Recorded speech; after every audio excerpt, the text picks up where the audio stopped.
ಎಲ್ಲರಿಗೂ ನಮಸ್ತೆ, welcome back to my channel. ಇವತ್ತಿನ ವಿಡಿಯೋದಲ್ಲಿ ಕಡಲೆಬೇಳೆ ಅಕ್ಕಿ ಹಾಕಿ ಒಂದು ಸಿಂಪಲ್ ಆಗಿರುವಂತಹ ಪಾಯಸ ಮಾಡಿದ್ದೀನಿ. ಅದ್ರ ಜೊತೆಗೆ ಒಂದು ಸಿಂಪಲ್ ಆಗಿರುವಂತಹ ಚಿತ್ರಾನ್ನ ಕೂಡ ಮಾಡಿದ್ದೀನಿ.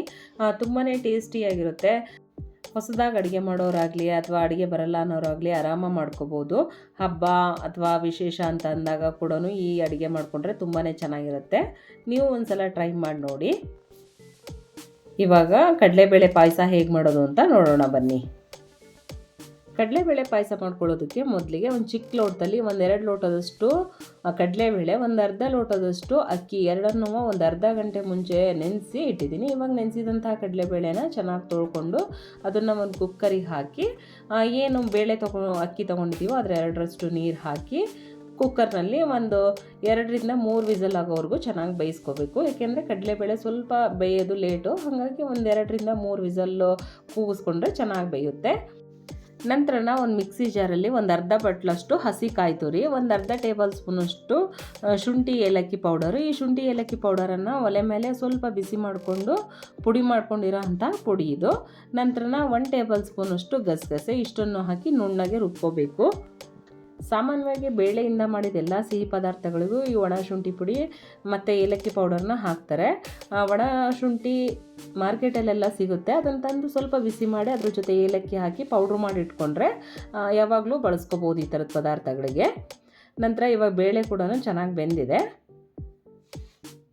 ಆದಷ್ಟು ಬೇಳೆ ಜೊತೆ ಅಕ್ಕಿನೂ ಚೆನ್ನಾಗಿ ಮೆತ್ತಗೆ ಬೆಂದರೆ ಚೆನ್ನಾಗಿರುತ್ತೆ, ಪಾಯಸದ ಹದ ಚೆನ್ನಾಗಿರುತ್ತೆ. ಇವಾಗ ಬೇಳೆ ಅಕ್ಕಿ ಎರಡೂ ಕೂಡ ಚೆನ್ನಾಗಿ ಬೆಂದಿದೆ. ಬೆಂದಂತಹ ಈ ಬೇಳೆಗೆ ನಾವೇನು ರುಬ್ಬಿಟ್ಕೊಂಡಿದ್ದೀವೋ ಆ ಮಿಶ್ರಣ ಹಾಕಿ ನಂತರ ರುಚಿ ತಕ್ಕಷ್ಟು ಬೆಲ್ಲ ಹಾಕಬೇಕು. ಬೆಲ್ಲನ ಇಲ್ಲಿ ನಾನು ಕಾಯಿಸಿ ಸೋಸ್ಕೊಂಡಿದ್ದೀನಿ. ಆ ಬೆಲ್ಲ ಹಾಕಿ ನಂತರ ಒಂದು ಸಲ ಎಲ್ಲ ಚೆನ್ನಾಗಿ ಮಿಕ್ಸ್ ಮಾಡಿ ಒಲೆ ಮೇಲೆ ಕುದಿಯೋದಕ್ಕಿಡಬೇಕು. ಈ ಕಡಲೆಬೇಳೆ ಪಾಯಸಕ್ಕೆ ಒಣ ಕೊಬ್ಬರಿಗಿಂತನೂ ಹಸಿ ಕೊಬ್ಬರಿ ತುಂಬಾ ಒಳ್ಳೆ ರುಚಿ ಕೊಡುತ್ತೆ ಮತ್ತು ಆ ಹದ ಕೂಡ ಚೆನ್ನಾಗಿ ಬರುತ್ತೆ. ಇವಾಗ ಪಾಯಸ ಕೂಡ ಚೆನ್ನಾಗಿ ಕುದೀತಾ ಇದೆ. ಕುದಿಯಂತಹ ಪಾಯಸಕ್ಕೆ ತುಪ್ಪದಲ್ಲಿ ಹುರಿದಂತಹ ಗೋಡಂಬಿ ಹಾಕಿ ಇನ್ನೊಂದ್ಸಲ ಚೆನ್ನಾಗಿ ಮಿಕ್ಸ್ ಮಾಡಿ ಫ್ಲೇಮ್ನ ಆಫ್ ಮಾಡಿದ್ದೀನಿ. ಇವಾಗ ಟೇಸ್ಟಿಯಾಗಿರುವಂತಹ ಕಡಲೆಬೇಳೆ ಮತ್ತು ಅಕ್ಕಿ ಹಾಕಿ ಮಾಡಿದಂತಹ ಪಾಯಸ ರೆಡಿಯಾಗಿದೆ. ನಂತರ ತುಂಬ ಸಿಂಪಲ್ ಆಗಿರುವಂಥ ಒಂದು ನಿಂಬೆಹಣ್ಣಿನ ಚಿತ್ರಾನ್ನ ಮಾಡ್ತಾಯಿದ್ದೀನಿ. ಈ ನಿಂಬೆಹಣ್ಣಿನ ಚಿತ್ರಾನ್ನ ಮಾಡೋದಕ್ಕೆ ಒಲೆ ಮೇಲೆ ಒಂದು ಪಾತ್ರೆ ಬಿಸಿ ಇಟ್ಟು 3ರಿಂದ 4 ಟೇಬಲ್ ಸ್ಪೂನ್ ಆಗೋಷ್ಟು ಎಣ್ಣೆ ಹಾಕಿ, ಎಣ್ಣೆ ಚೆನ್ನಾಗಿ ಕಾದ ನಂತರ ಮೊದಲು ಕಡಲೆ ಬೀಜ ಹಾಕಿ ಚೆನ್ನಾಗಿ ಫ್ರೈ ಮಾಡ್ಕೋಬೇಕು. ನಂತರ ಸಾಸಿವೆ ಹಾಕಿ ಚೆನ್ನಾಗಿ ಸಿಡಿಸ್ಕೋಬೇಕು.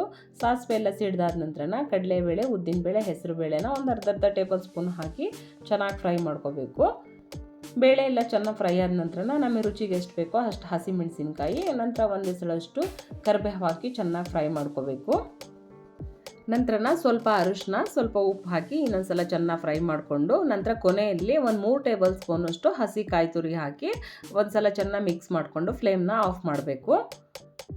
ಹಸಿ ಕಾಯಿ ತುರಿ ಹಾಕಿದ ಮೇಲೆ ಒಲೆ ಮೇಲೆ ಫ್ರೈ ಮಾಡೋಕ್ಕೆ ಹೋದರೆ ಸೀದ್ಬಿಡುತ್ತೆ, ಹಾಗಾಗಿ ಒಂದು ಸಲ ಮಿಕ್ಸ್ ಮಾಡಿಕೊಂಡ್ರೆ ಸಾಕಾಗುತ್ತೆ. ಇವಾಗ ಒಗ್ಗರಣೆ ಎಲ್ಲ ರೆಡಿಯಾಗಿದೆ.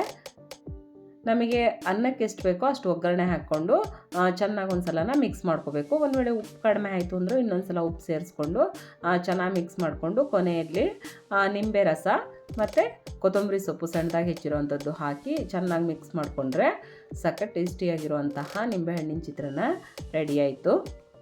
ಈ ಪಾಯಸದ ಜೊತೆ ಈ ಚಿತ್ರಾನ್ನ ತುಂಬಾ ಚೆನ್ನಾಗಿರುತ್ತೆ. ನೀವು ಒಂದು ಸಲ ಟ್ರೈ ಮಾಡಿ ನೋಡಿ. ಈ ರೆಸಿಪಿ ನಿಮ್ಗೆ ಇಷ್ಟ ಆಯಿತು ಅಂದರೆ ಒಂದು ಲೈಕ್ ಕೊಡಿ, ಶೇರ್ ಮಾಡಿ, ಕಮೆಂಟ್ ಹಾಕಿ.